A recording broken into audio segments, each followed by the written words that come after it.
नमस्कार जोहार, मैं राजू और आप देख रहे हैं 24 झारखंड न्यूज। चलिए जानते हैं झारखंड की सुबह से लेकर शाम तक की तमाम बड़ी खबरों को। झारखंड कर्मचारी चयन आयोग के खिलाफ सड़क पर उतरे छात्र, नगर पालिका सेवा संवर्ग संयुक्त प्रतियोगिता परीक्षा रद्द करने की मांग। रांची में छात्रों ने मोहराबादी से राज्य भवन तक विरोध मार्च निकाला। नगर पालिका संवर्ग संयुक्त प्रतियोगिता परीक्षा को रद्द करने की मांग ये लोग कर रहे थे। छात्रों ने जेएसएससी पर सीट बेचने का आरोप लगाया है। झारखंड कर्मचारी चयन आयोग के द्वारा आयोजित नगर पालिका संवर्ग संयुक्त प्रतियोगिता परीक्षा में गड़बड़ी के विरोध में शुक्रवार को छात्र सड़क पर उतरे। मोहराबादी मैदान से राज्य भवन तक सड़क मार्च कर छात्रों ने अपना गुस्से का इजहार किया। छात्रों का मानना था कि आयोग द्वारा 29 अक्टूबर को आयोजित परीक्षा में बड़े पैमाने पर गड़बड़ी हुई है। इस परीक्षा को पूरी तरह से रद्द करके एक बार फिर से आयोग परीक्षा आयोजित करे। सड़क पर उतरे इन छात्रों के द्वारा जमकर सरकार विरोधी नारा लगाया गया और झारखंड कर्मचारी चयन आयोग पर सीट बेचने का आरोप लगाया गया है। परीक्षार्थियों की शिकायत के बाद झारखंड कर्मचारी चयन आयोग ने हालांकि गुरुवार को 5 परीक्षा केंद्रों की परीक्षा रद्द करते हुए फिर से परीक्षा आयोजित करने का निर्णय लिया है। इसके बावजूद छात्र नाराज है और पूरी परीक्षा को रद्द करने की मांग कर रहे हैं। छात्रों का कहना है कि जिस तरह से परीक्षा के दौरान प्रश्न पत्र में पेपर सील क्षतिग्रस्त पाए गए हैं और प्रश्न पुस्तिका के ऊपर क्रमांक में गड़बड़ी देखी गई है, इससे साफ पता चलता है कि परीक्षा में गड़बड़ी हुई है और आयोग ने जानबूझकर सीटों को बेचने के लिए इस तरह का कदम उठाया है। सीएम हेमंत सोरेन ने चाइल्ड आर्टिस्ट एग्जीबिशन का किया उद्घाटन। झारखंड के मुख्यमंत्री हेमंत सोरेन ने शुक्रवार को रांची के आड्रे हाउस में 3 से 5 नवंबर तक आयोजित चाइल्ड आर्टिस्ट एग्जीबिशन का विधिवत उद्घाटन किया। इस मौके पर सीएम ने राज्य के 24 जिलों के कस्तूरबा गांधी बालिका विद्यालय सहित विभिन्न स्कूलों के बच्चे बच्चियों द्वारा अर्निंग फॉर लर्निंग थीम पर बनाई गई पेंटिंग सहित अन्य कलाकृतियों का अवलोकन किया। इस अवसर पर मुख्यमंत्री हेमंत सोरेन बच्चों द्वारा कैनवास पर उतारी गई पेंटिंग से काफी प्रभावित हुए। मुख्यमंत्री ने बाल कलाकारों द्वारा बनाई गई कलाकृति को सराहा। इस दौरान अपने बीच सीएम हेमंत सोरेन को पाकर बच्चे बच्चियां काफी उत्साहित नजर आए।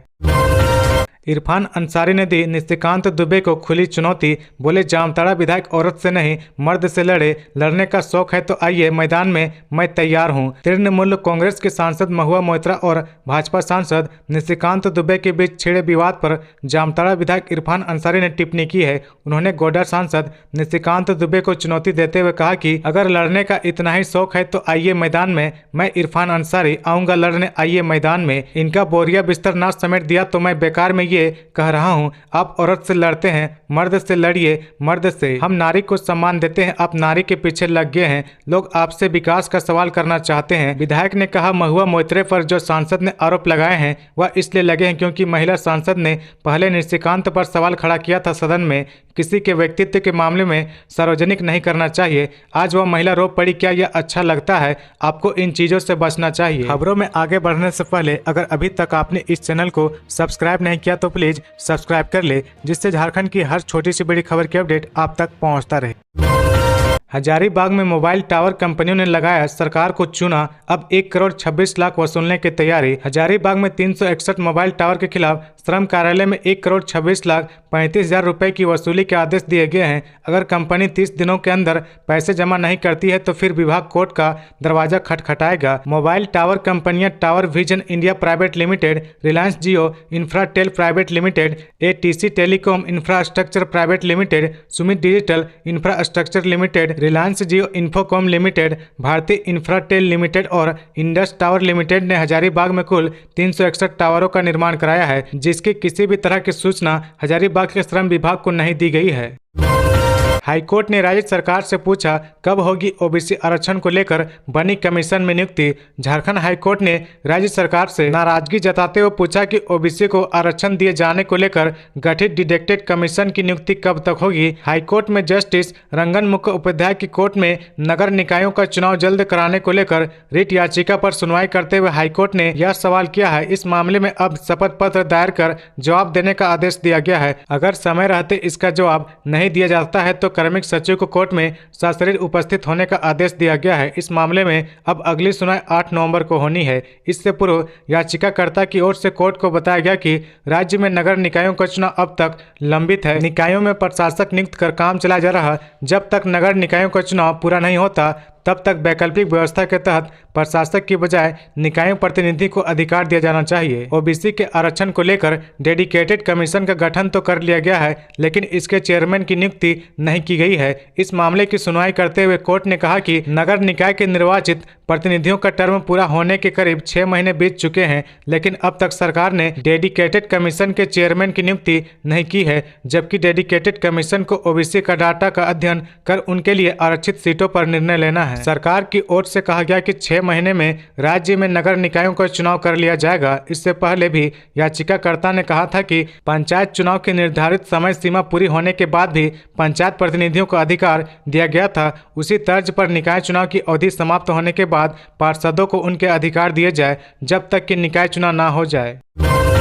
झारखंड के इन 5 केंद्रों पर हुई नगर पालिका सेवा संवर्ग की परीक्षा रद्द। नगर पालिका सेवा संवर्ग संयुक्त प्रतियोगिता परीक्षा 29 अक्टूबर को रांची, जमशेदपुर व धनबाद के विभिन्न केंद्रों पर ली गई थी। 5 केंद्रों पर विभिन्न पालियों में ली गई परीक्षा को झारखंड कर्मचारी चयन आयोग की ओर से रद्द करने का निर्णय लिया गया है। साथ ही पुनः परीक्षा आयोजित करने का भी निर्णय लिया गया है। जेएसएससी ने परीक्षा के बारे में प्राप्त रिपोर्ट के आधार पर यह निर्णय लिया गया है। आयोग के सचिव की ओर से कहा गया कि परीक्षा के दौरान 5 परीक्षा केंद्रों पर कुछ पालियों में प्रश्न पुस्तिका सील नहीं होने अथवा क्षतिग्रस्त होने और एक परीक्षा केंद्र पर एक पाली में एक उत्तर पुस्तिका कम होने की सूचना आयोग को मिली है। इस पर विचार किया गया। आयोग ने कहा कि 29 अक्टूबर को आयोजित सभी विषयों की परीक्षा सभी केंद्रों पर प्रक्रिया का पूर्ण अनुपालन करते हुए आयोजित की गई है। किसी भी परीक्षा केंद्र से कार्टून का सील टूटे होने अथवा सील बंद किए गए प्रश्न पुस्तिका पैकेट का सील टूटे होने की शिकायत नहीं मिली है। इस प्रकार किसी इंडिविजुअल प्रश्न पुस्तिका पेपर सील के क्षतिग्रस्त होने के कारण उपयुक्त परीक्षा के प्रश्न पुस्तिका की गोपनीयता भंग होने का प्रश्न ही नहीं उठता है। किसी परीक्षा केंद्र पर किसी पाली में प्रश्न पुस्तिका अथवा उत्तर पुस्तिका कम पड़ जाने पर संबंधित परीक्षा केंद्र के सीलबंद कार्टून में उपलब्ध सीलबंद बफर पैकेट का सील खोलकर उसमें से कमी पूरा किए जाने का नियमानुसार प्रावधान है। झारखंड में 2 लाख से अधिक लोग डुप्लीकेट यूआईडी के सहारे कर रहे राशन का उठाव। राष्ट्रीय खाद्य सुरक्षा से जुड़े लाभुकों द्वारा डुप्लीकेट यूआईडी का उपयोग कर राशन उठाव का लाभ लेने के कारण देश में one nation one ration card की योजना को 100% लागू करने में परेशानी हो रही है। इसके लिए केंद्रीय खाद्य आपूर्ति विभाग ने सभी राज्यों को अपने अपने जिले से डुप्लीकेट यूआईडी की जाँच कर सर्वर से हटाने का निर्देश दिया गया है। केंद्र से प्राप्त आदेश के बाद विभागीय निर्देशक दिलीप तिर्की ने सभी जिलों के अनुभाजन पदाधिकारी व डीएसओ को इसे 100% सुधार कर विभाग को सूचित करने का निर्देश दिया गया है। झारखंड में 2,05,188 लोग डुप्लीकेट यूआईडी के सहारे कई जगहों से राशन का उठाव कर रहे थे। इसकी जांच करने के बाद वर्तमान में 1,97,552 लोगों को चिन्हित कर 75,266 लोगों का यूआईडी ब्लॉक कर दिया गया है। डुप्लीकेट यूआईडी के मामले में पूर्वी सिंहभूम जिला पहले नंबर पर है। यहाँ 28,259 डुप्लीकेट यूआईडी के मामले सामने आए थे। जाँच के बाद 12,471 यूआईडी को चिन्हित कर सर्वर से ब्लॉक कर दिया गया है। 3 साल इंटर में फेल हुए तो फिर से देनी होगी 11वीं की परीक्षा। 3 साल लगातार इंटर की परीक्षा में फेल होने पर विद्यार्थी अब चौथी बार 12वीं की परीक्षा नहीं दे पाएंगे। ऐसे विद्यार्थी को चौथी साल दोबारा 11वीं की परीक्षा देनी होगी, तब जाकर उन्हें 12वीं की परीक्षा में बैठने दिया जाएगा। इसके लिए उन्हें दोबारा अपना पंजीयन झारखंड एकेडमिक काउंसिल जैक में कराना होगा। काउंसिल की ओर से इसको लेकर गाइडलाइन जारी की गई है। झारखंड एकेडमिक काउंसिल जैक की ओर से कहा गया कि जो विद्यार्थी 2021 से लगातार इंटर की परीक्षा में फेल हो रहे हो या पिछले 3 वर्ष पहले उन्होंने अपना पंजीयन कराया है, उन्हें अब लगातार 3 साल बाद तभी इंटर की परीक्षा में बैठने दिया जाएगा जब वे पुनः पंजीयन कराएंगे। इसके लिए उन्हें 11वीं की परीक्षा में पुनः पास करनी होगी। पूर्व में 11वीं पास करने के बाद ही उन्हें पुनः 11वीं की परीक्षा पास करने के बाद ही इंटर की वार्षिक परीक्षा में शामिल होने दिया जाएगा। इसके लिए जैक ने 11वीं का पंजीयन शुरू कर दिया है। 2025 में आयोजित की जाने वाली इंटर की परीक्षा के लिए ये फॉर्म भरवाए जा रहे हैं। इसके साथ ही पुनः फ्रेश पंजीयन की इस व्यवस्था को लागू कराया जा रहा है। ऐसे छात्रों को इसकी सूचना दे दी गई है। उन्हें पंजीयन के बाद 11वीं की परीक्षा में बैठने के निर्देश दिए गए हैं। झारखंड हाईकोर्ट का निर्देश, हिन्नू हरमू नदी और कांके डैम क्षेत्र में बने 90 मकानों पर चलेगा बुलडोजर। रांची के जल स्रोतों के पास अतिक्रमण करके बने घरों पर एक बार फिर बुलडोजर चलेगा। जिला प्रशासन से मिली जानकारी के अनुसार हिन्नू हरमू नदी और कांके डैम क्षेत्र में प्रतिबंधित क्षेत्र में बने ऐसे 90 घरों को तोड़ा जाएगा। वहीं 100 से अधिक भवनों पर अवैध निर्माण के लिए केस दर्ज किया जाएगा। प्रशासन की ओर से छठ पूजा के बाद यह कार्रवाई की जाएगी। दरअसल झारखंड हाईकोर्ट ने नदी तालाबों पर अतिक्रमण करने के मामले में 100 मोटिव जनित याचिका पर सुनवाई करते हुए नगर निगम को जिला प्रशासन को संयुक्त रूप से जल स्रोतों की मापी कराकर अतिक्रमण हटाने का निर्देश दिया था। इसके बाद डीसी राहुल कुमार सिन्हा ने संयुक्त टीम बनाकर नदी तालाबों की मापी कराई। इस दौरान कांके डैम के किनारे कुल 42 भवनों को चिन्हित किया गया है। इसमें से 19 भवनों पर पहले से ही अवैध निर्माण का केस चल रहा। हिनू नदी के किनारे कुल 45 और हरमू नदी के किनारे 22 भवनों को चिन्हित किया गया है। ऐसे भवनों को जल्द ही प्रशासन द्वारा तोड़ने की कार्रवाई शुरू की जाएगी। इधर नदी डैम के 15 मीटर दायरे में बने भवनों की भी जांच की गई है। इसमें 100 से अधिक भवन चिन्हित किए गए हैं। ऐसे भवन मालिकों को निगम द्वारा नोटिस भेजकर नक्शा जमा करने के लिए कहा जाएगा। नक्शा की जांच के बाद जिन भवनों का नक्शा स्वीकृत होगा वैसे भवन मालिकों पर अवैध निर्माण का केस दर्ज किया जाएगा। 14 साल के बच्चे की मौत पर लापरवाही का आरोप, हॉस्पिटल के डॉक्टर्स एवं प्रबंधन के खिलाफ थाना में केस दर्ज। हजारीबाग जिले के बरही पटना रोड निवासी दिनेश कुमार के 14 वर्षीय पुत्र मोहित राज कुमार की मौत हो गई। परिजनों ने अस्पताल पर ज्यादा पैसे मांगने, इलाज में लापरवाही करने और बेटे से ना मिलने देने का गंभीर आरोप लगाया है। 31 अक्टूबर को मोहित को बुखार एवं पेट में दर्द की शिकायत हुई है। उन्हें 31 अक्टूबर की शाम में हजारीबाग आरोग्य हॉस्पिटल में भर्ती कराया गया। 1 नवंबर की शाम 8:30 बजे मोहित की मौत हो गई। मोहित की मौत के मामले में आरोग्य हॉस्पिटल के डॉक्टर्स एवं प्रबंधन पर लापरवाही का आरोप लगाते हुए जमकर हंगामा किया। आरोप लगाया कि उनके पुत्र की जान इलाज में बरती गई लापरवाही से हुई है। इस बाबत मृतक के पिता दिनेश कुमार ने सदर थाना हजारीबाग में आवेदन देकर कार्रवाई की मांग की है। बताया कि उनके पुत्र को भर्ती के बाद आईसीयू में ले जाया गया, लेकिन ठीक से इलाज नहीं किया गया। जब भी पूछा गया तो उनके द्वारा बताया गया कि मरीज को डेंगू हो गया है, अभी मरीज ठीक है, 1 सप्ताह में मरीज रिकवर हो जाएगा। प्रबंधन झूठी दिलासा देता रहा। कभी भी हम लोगों को मरीज से मिलने नहीं दिया गया, ना ही बताया गया कि क्या इलाज हो रहा है। भारतीय टीम का जलवा बरकरार, 5 गोल से कोरिया पर पाई जीत, सलीमा बनी player of the match. Women's Asian champions trophy के लीग में 4 बार की विजेता रही भारतीय महिला हॉकी टीम लीग के शीर्ष पर काबिज हो चुकी है। कोरिया के साथ हुए मुकाबले में भारत पहले मिनट से ही हावी रहा। झारखंड की खिलाड़ियों का जादू बरकरार रहा। इस चैंपियंस ट्रॉफी में 2 बार की विजेता रही कोरिया पस्त दिखी। मैच की शुरुआत काफी दमदार तरीके से हुई। मैच के पहले क्वार्टर में भारत की सलीमा टेटे ने 6वें मिनट में पहला गोल मारा। सेकेंड क्वार्टर मैच की समाप्ति होने तक भारत की 2 पेनल्टी कॉर्नर मिले, वहीं स्कोर 1-0 रहा। मैच में थर्ड क्वार्टर में 36वें मिनट में झारखंड की सलीमा टेटे ने एक बार फिर अपना जादू दिखाया। सलीमा ने अपना दूसरा गोल किया। इससे पहले इसी थर्ड क्वार्टर के 36वें मिनट में ही नवनीत कौर ने टीम के लिए तीसरा गोल मारा। मैच के अंतिम क्वार्टर के 49वें मिनट में वंदना कटारिया ने चौथा गोल किया। मैच में जहां इंडिया को 4 पेनल्टी कॉर्नर मिले, वहीं कोरिया को 1 पेनल्टी कॉर्नर मिला। भारत 5 गोल मार विजेता बना। मैच के 60वें मिनट में नेहा ने फील्ड गोल कर भारत को विजेता बनाया। Player of the match Bharat की सलीमा टेटे और राइजिंग स्टार से संगीता कुमारी को सम्मानित किया गया। भारत और कोरिया के बीच का उद्घाटन करने के लिए झारखंड के राज्यपाल CP Radhakrishnan, IAS Manish Ranjan, hockey federation of India के अध्यक्ष दिलीप तिर्की सहित अन्य शामिल थे।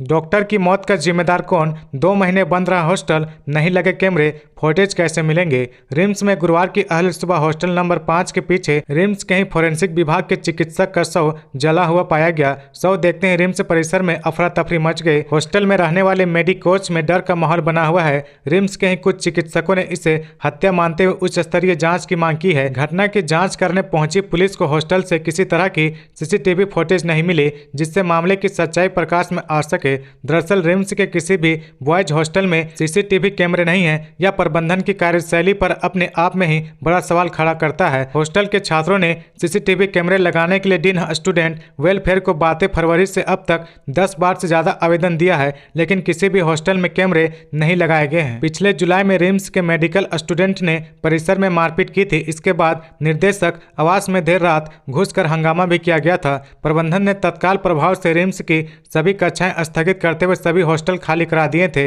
प्रबंधन ने 2 महीने तक कक्षाएं स्थगित रखी ताकि हॉस्टल में रिनोवेशन कराकर सुरक्षा व्यवस्था मजबूत की जा सके। पूरे रिम्स परिसर में 1100 सीसीटीवी कैमरे लगाने थे, लेकिन किसी भी बॉयज हॉस्टल में प्रबंधन ने सीसीटीवी कैमरे नहीं लगवाए। उसी स्थिति में नए सिरे से कमरे अलॉट कर दिए गए। इसमें जूनियर डॉक्टरों ने डीन स्टूडेंट वेलफेयर को दोषी ठहराया है। अब प्रबंधन कह रहा कि टेंडर में देरी की वजह से कैमरे नहीं लगाए जा सके हैं। दुनिया में वन गमन पथ को मिलेगी पहचान। झारखंड के राम रेखा धाम में भी बनेगा वन गमन का श्री राम स्तंभ। वन गमन के दौरान जहां जहां चरण पड़े रघुवर के ऐसे स्थानों को अब न सिर्फ नई पहचान मिलेगी, बल्कि इन्हें पर्यटन का केंद्र भी बनाया जाएगा। श्री राम वन गमन मार्ग के 290 स्थानों पर अशोक सिंघल फाउंडेशन की ओर से श्री राम स्तंभ लगाने की तैयारी की जा रही है। इन चिन्हित स्थलों में झारखंड का भी एक स्थल है। राजधानी रांची से 185 किलोमीटर की दूर पर स्थित सिमडेगा जिले के राम रेखा धाम में यह श्री राम स्तंभ बनेगा। अशोक सिंघल फाउंडेशन के फाउंडर ट्रस्टी महेश भागचंद का तन्मयता के साथ इस काम में लगे हुए हैं। 51 साल पहले मार्ग पर शोध करने वाले आयकर विभाग के पूर्व सहायक निर्देशक डॉक्टर राम अवतार शर्मा ने बताया कि श्री राम स्तंभ में चिन्हित स्थानों के बारे में 4 भाषाओं में उल्लेख रहेगा। ये भाषाएं हिंदी, अंग्रेजी, संस्कृत और स्थानीय भाषा नागपुरी होगी। स्तंभ पर स्थान का नाम वन यात्रा के दौरान हुई घटना की जानकारी और वाल्मीकि रामायण और रामचरितमानस में इसका स्तंभ इसका संदर्भ में लिखा होगा। शोध किसने किया, किसके सौजन्य से स्तंभ लगा और यह किस अक्षांश और देशांतर में स्थित है, यह भी अंकित रहेगा। तो ये थी आज की झारखंड की टॉप बड़ी खबरें। इसी तरह झारखंड की हर छोटी सी बड़ी खबर देखने के लिए आप हमारे चैनल 24 झारखंड न्यूज को सब्सक्राइब करके बेल आइकन प्रेस कर ले, जिससे झारखंड की हर छोटी सी बड़ी खबर की अपडेट आप तक पहुंचता रहे। तो आज के लिए बस इतना ही। हमें दीजिए इजाजत, फिर मिलते हैं नेक्स्ट न्यूज में।